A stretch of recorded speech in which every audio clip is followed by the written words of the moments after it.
जरा एक situation imagine कीजिए। एक बहुत बड़ी और प्रतिष्ठित कंपनी है और उसका जो सबसे ताकतवर सीईओ है ना, जिसके एक इशारे पर लाखों करोड़ों के फैसले होते हैं, वो रोज की तरह एक सुबह अपने शानदार ऑफिस पहुंचता है और अचानक उसका एक्सेस कार्ड काम नहीं करता। अरे बाप रे। मतलब बिना किसी पूर्व सूचना या ईमेल के कंपनी के सिस्टम ने उसे पूरी तरह से बाहर कर दिया है।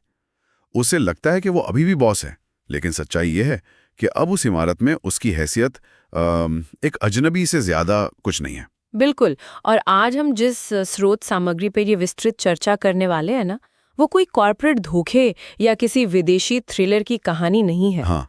ये मुंशी प्रेमचंद द्वारा रचित एक बहुत ही मर्मस्पर्शी कहानी है, बेटों वाली विधवा।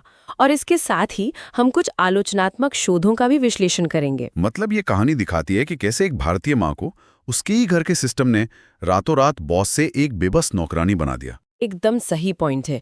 और ये जो सत्ता से बेदखली का उदाहरण आपने दिया ना, वो इस पूरी चर्चा का मूल आधार है। बिल्कुल।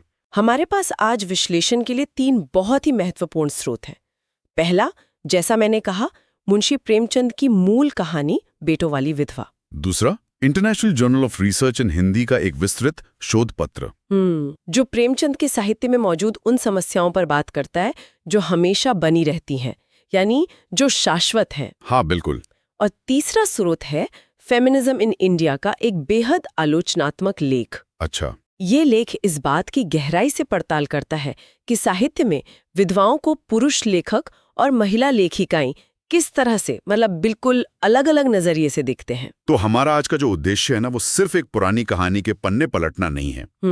हम ये डिकोड करने की कोशिश करेंगे कि कैसे आर्थिक निर्भरता एक जीते जागते इंसान के, विशेषकर एक माँ के पूरे वजूद को निगल जाती है जी। और कैसे हमारे साहित्य ने महिलाओं को महज सहानुभूति की नजर से देखने से लेकर स्वायत्तता और सशक्तिकरण तक का एक लंबा और ऊबड़-खाबड़ सफर तय किया है। तो चलिए सीधे कहानी के केंद्र में चलते हैं। शुरुआत होती है पंडित अयोध्या नाथ के निधन से। बाहर से देखने पर कोई भी यही कहेगा कि वो अपने पीछे एक बहुत ही सुरक्षित और संपन्न परिवार छोड़कर गए हैं। मतलब पैसे की कोई कमी नहीं थी? बिल्कुल नहीं। उनके पास 20,000 रुपए नकद हैं। बाप रे, उस जमाने के 20,000! अगर हम आज के हिसाब से देखें तो ये तो करोड़ों की संपत्ति है। एकदम।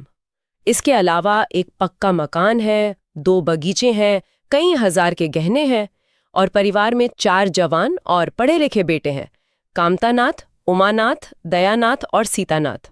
और एक कुंवारी बेटी भी है, कुमुद। हाँ, कुमुद।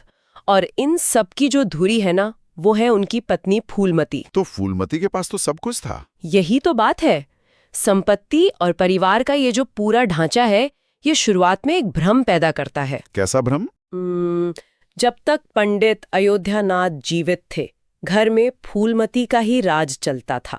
उसकी मर्जी के बिना घर में एक मिठाई तक नहीं आ सकती थी। अच्छा। और फूलमती को भी यही लगता था कि पति के जाने के बाद भी ये सत्ता, ये अधिकार उसी के पास रहेगा। आखिर वो माँ है। स्वाभाविक सी बात है। लेकिन यहीं पर पितृसत्ता का सबसे अदृश्य और मजबूत नियम काम करना शुरू करता है। पर मुझे यहाँ एक बात समझ नहीं आ रही।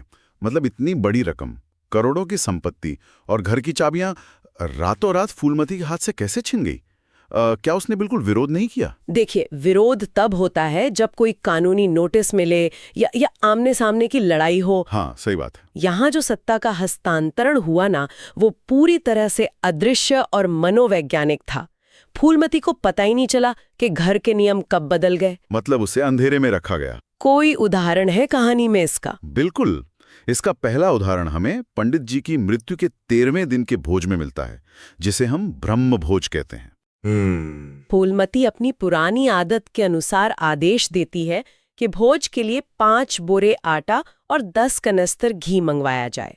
लेकिन बेटे तो कुछ और ही करते हैं ना? हाँ, जब सामान आता है तो बेटे सिर्फ 3 बोरे आटा और 5 कनस्तर घी लेकर आते हैं। बाप रे, सीधा आधा कर दिया। और कमाल की बात यह है कि उन्होंने अपनी माँ से इस कटौती के बारे में पूछना तक जरूरी नहीं समझा। तो फूलमती ने कुछ कहा नहीं?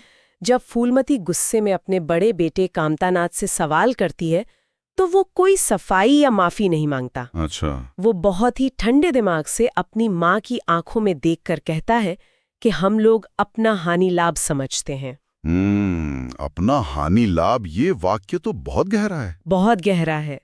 ये केवल राशन में की गई कोई छोटी सी कटौती नहीं थी। नहीं, ये एक सीधा और स्पष्ट ऐलान था कि अब घर के आर्थिक और प्रशासनिक फैसले लेने का अधिकार फूलमती का नहीं रहा। बिल्कुल सही पकड़े आप। सत्ता बदल चुकी थी और इसका नतीजा भी हमें तुरंत देखने को मिलता है। हाँ, वो जो चूहिया वाली घटना है जी। उसी भोज में जहां सैकड़ों मेहमान आए हुए हैं, कुप्रबंधन के कारण शोरबे में एक मरी हुई चूहिया निकल आती है। वो दृश्य पढ़ते हुए अजीब सी सिहरन होती है। सारे मेहमान बिना खाए उठकर चले जाते हैं। मतलब एक परिवार के लिए और विशेषकर फूलमती जैसी औरत के लिए ये तो सामाजिक तौर पर नाक कटने जैसा था। बिल्कुल था।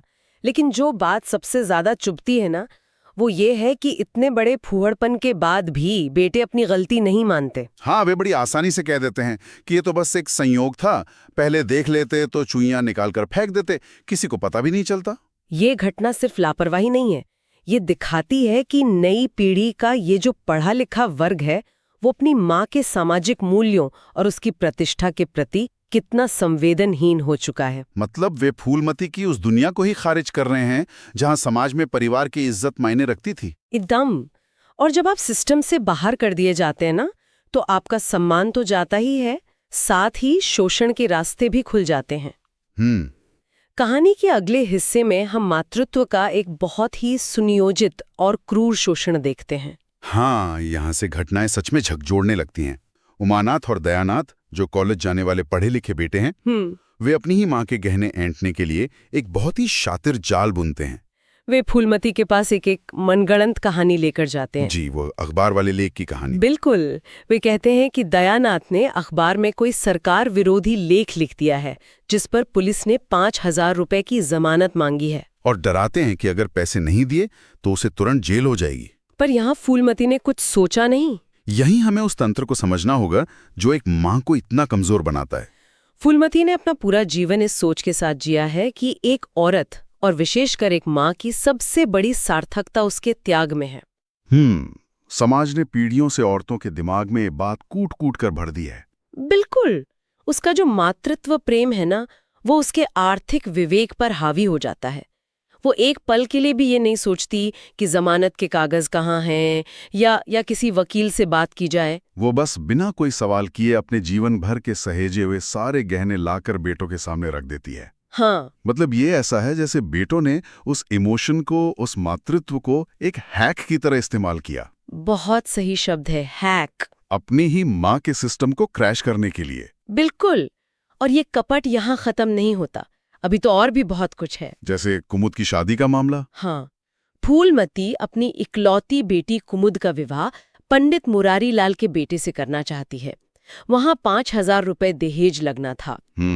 लेकिन जो बेटे 20,000 रुपए नकद और पूरी जायदाद पर कब्जा कर चुके हैं, हाँ, वे अपनी ही बहन के लिए 5,000 खर्च करने से साफ मना कर देते हैं।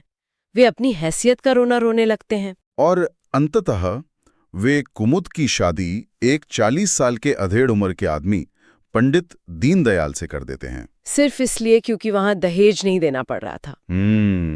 जो शोध पत्र हम देख रहे हैं ना, वो इस बात पर जोर देता है कि प्रेमचंद के साहित्य में ये शाश्वत समस्याएं हैं। बिल्कुल है। मतलब निर्मला हो या सेवा सदन, हर जगह दहेज के अभाव में युवतियों का विवाह अनमेल और अयोग्य पुरुषों से कर दिया जाता है। कुमुद का ये बेमेल विवाह समाज के गहरी बीमारी का लक्षण है, जहां लड़कियों को सिर्फ एक आर्थिक लायबिलिटी समझा जाता था। बिल्कुल। और यही वो बिंदु है जहां फूलमती का भ्रम पूरी तरह से टूटता है। जब बेटी की जिंदगी बर्बाद होती दिखती है, तब वो अपने पति की कमाई पर अपना हक जताने की कोशिश करती है। वो बेटों से कहती है कि मैंने पेट काट कर ये गृहस्थी जोड़ी है, इस पर मेरा भी अधिकार है। एक सेकंड रुकिए, मैं यहाँ थोड़ा असहमत हूँ। अच्छा, हम इन चारों बेटों कामतानाथ, उमानाथ, दयानाथ और सीतानाथ को पूरी तरह से खलनायक बना रहे हैं, जैसे वे पैदा ही विलन हुए हों। लेकिन क्या वे सच में जन्मजात क्रूर हैं, या फिर क्या ऐसा नहीं है कि वे बस उस व्यवस्था के बहुत ही व्यवहारिक और स्वार्थी उत्पाद हैं, जो कानूनी रूप से उन्हें ये सारी ताकत एक थाली में सजाकर सौंप देती है? आप कह रहे हैं कि वो बस सिस्टम का फायदा उठा रहे हैं? मतलब वे तो बस उन नियमों का इस्तेमाल कर रहे हैं जो समाज ने उनके लिए पहले से बनाए हैं। ये नजरिया इस बहस को एक बहुत ही सटीक दिशा में ले जाता है। हाँ, बेटे जन्मजात खलनायक नहीं है, वे विशेषाधिकार के नशे में चूर हैं। और इसका सबसे बड़ा सबूत उस दृश्य में मिलता है जब फूलमती अपने अधिकार की बात करती है। तब उसका बेटा उमानाथ बहुत ही शांत और निर्मम स्वर में उसे मनु महाराज के कानून का पाठ पढ़ाता है। अरे हाँ, वो कहता है कि कानून यही है कि बाप के मरने के बाद जायदाद बेटों की हो जाती है जी, और माँ का हक केवल रोटी कपड़े का है, बस इतना ही। इस हिस्से को थोड़ा और गहराई से देखते हैं। ये महज एक संवाद नहीं है, ये एक बहुत बड़ा विरोधाभास है। कैसे? ये बेटे कौन हैं? ये वो लोग हैं जो अंग्रेजी पढ़ रहे हैं, शहर में प्रेस खोल रहे हैं, विदेश जाने की तैयारी कर रहे हैं। ये खुद को आधुनिक मानते हैं। मॉडर्न ख्यालात के। बिल्कुल। लेकिन जब बात संपत्ति और सत्ता की आती है ना, तो ये आधुनिक बेटे अचानक हजारों साल पुराने एक रूढ़िवादी कानून का सहारा लेते हैं, सिर्फ अपनी माँ को बेदखल करने के लिए। हाँ, ये उनकी सुविधावादी सोच है। वे व्यवस्था द्वारा दिए गए विशेषाधिकार को एक हथियार की तरह इस्तेमाल करते हैं। ये तो बहुत ही भयानक पाखंड है। मतलब वे अपनी सुविधा के हिसाब से कभी आधुनिक हो जाते हैं और कभी परंपरावादी। एकदम सही। और इसका परिणाम फूलमती के लिए कितना घातक होता है, वो कहानी के आखिरी हिस्से में सामने आता है। जी। वो औरत जो कुछ महीने पहले तक घर की शासक थी, अब उसी घर में एक अनाथ नौकरानी बन जाती है। उसका अस्तित्व पूरी तरह से पतन की ओर चला जाता है। और ये पतन केवल हैसियत का नहीं था, बल्कि मानसिक चेतना का भी था। प्रेमचंद लिखते हैं कि महीनों उसके सिर में तेल नहीं पड़ता, उसके कपड़े नहीं धुलते। बाप रे। वो बस जानवरों की तरह बिना कुछ कहे काम करती रहती है और जहर के घूंट की तरह रूखा सूखा खाना खाती है। उसका आत्मसम्मान पूरी तरह से कुचला जा चुका है। और सबसे बड़ी विडंबना देखिए, एक तरफ माँ तिल तिल कर खत्म हो रही है और दूसरी तरफ बेटों की खूब तरक्की हो रही है। हाँ, किसी का औषधालय खुल रहा है, किसी का प्रेस चल पड़ा है, किसी को विलायत जाने का वजीफा मिल गया है, घर में दावतें हो रही हैं। लेकिन फूलमती के चेहरे पर खुशी की एक लकीर तक नहीं आती। वो चेतना शून्य हो चुकी है। क्योंकि वो जान चुकी है कि ये तरक्की उसकी नहीं है। बिल्कुल। उसका वजूद अब इस परिवार में सिर्फ एक मशीन का रह गया है, जिसे तब तक इस्तेमाल किया जाएगा जब तक वो टूट ना जाए। और फिर आता है वो त्रासद अंत। हाँ, जो बहुत ही दर्दनाक है। सावन का महीना है, लगातार बारिश हो रही है, मलेरिया फैला हुआ है। फूलमती खुद बुखार से तप रही है। लेकिन उसे याद आता है कि उसका बड़ा बेटा कामतानाथ नल का पानी नहीं पीता। तो वो उसी उफनती बारिश में, तेज बुखार की हालत में अपने बेटे के लिए गंगा से पानी लेने निकल पड़ती है। और पानी भरते समय उसका पैर फिसलता है।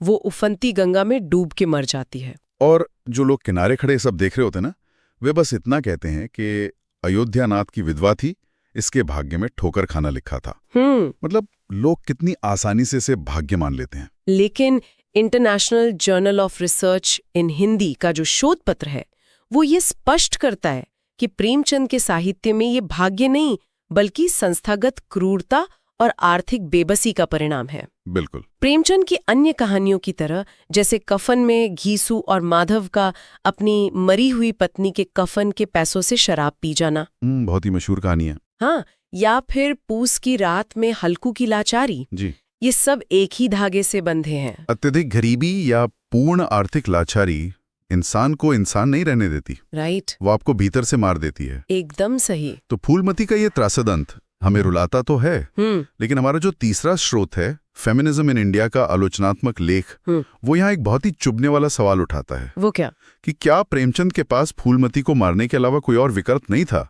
ये एक अच्छा सवाल है। मतलब क्या सहानुभूति बटोरने के लिए एक महिला का मरना या उसका पूरी तरह से बर्बाद होना जरूरी है? यहीं से हम साहित्य के उस चश्मे को बदलते हैं। बिल्कुल। और देखते हैं कि पुरुष लेखकों और महिला लेखिकाओं के दृष्टिकोण में क्या बुनियादी अंतर है। और ये एक बहुत ही आवश्यक तुलना है। फेमिनिज्म इन इंडिया का लेख स्पष्ट करता है कि प्रेमचंद जैसे महान पुरुष लेखकों ने भी जब विधवाओं के बारे में लिखा ना, तो उनका मुख्य भाव सहानुभूति और करुणा का था। उनके यहाँ विधवा एक पीड़ित है, जैसे प्रतिज्ञा उपन्यास की बात करें या फूलमती की ही बात करें। तो मतलब पुरुष लेखकों का नजरिया सुधारात्मक था। हाँ, कि समाज को इन पे तरस खाना चाहिए या समाज सुधार के तहत विधवा विवाह होना चाहिए ताकि ये बच सके।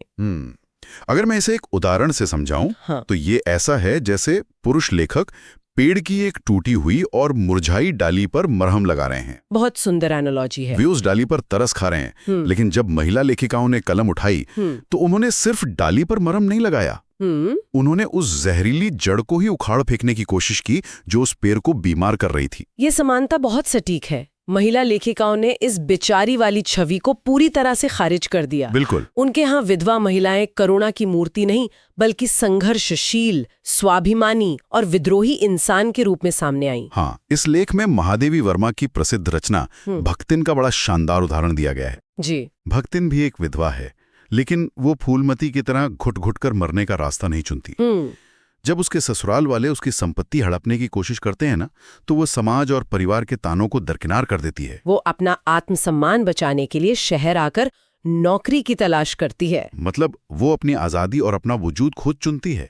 इतना ही नहीं, महादेवी जी अपनी वैचारिक पुस्तक श्रृंखला की कड़ियों में एक बहुत ही तीखा सवाल समाज के सामने रखती हैं। क्या सवाल? वो पूछती हैं कि ऐसा क्यों है कि किसी महिला के विधवा होते ही समाज को तुरंत उसके लिए एक पुरुष रक्षक की जरूरत महसूस होने लगती है। जबकि सच्चाई तो ये है कि अक्सर वही रक्षक उसके लिए भक्षक साबित होते हैं। बाप रे, ये तो 100% सच है। फूलमती के मामले में उसके अपने ही खून, उसके बेटे ही उसके लिए सबसे बड़े भक्षक बन गए थे। बिल्कुल। और अगर हम आज के समकालीन साहित्य की बात करें ना, तो ये विद्रोही स्वर और भी प्रखर हो गया है। हाँ, लेख में योगिता यादव की कहानी नए घर की अम्मा का जिक्र है। वहां कहानी का पूरा ताना बाना ही अलग है। वहां एक वृद्ध विधवा अम्मा है जिसे पूरा गांव और परिवार अपनी जागीर समझता है, ठीक वैसे ही जैसे फूलमती के बेटे सोचते थे। लेकिन वो अम्मा फूलमती की तरह चुप रहकर गंगा में नहीं डूबती। नहीं, वो रोअनवारी अम्मा, यानी हमेशा रोने बिसुरने वाली अम्मा से जबरजंग अम्मा बन जाती है। अरे वाह। वो गांव की राजनीति में उतर जाती है, सत्ता के खेल को समझती है और अपनी अस्मिता की रक्षा खुद करती है। वो जानती है कि सिस्टम से बाहर नहीं होना है, बल्कि सिस्टम को अपने हाथ में लेना है। और ये दूसरे तरह की कहानी हमें ये सिखाती है कि महिलाओं का अपना एक स्वतंत्र वजूद होना चाहिए।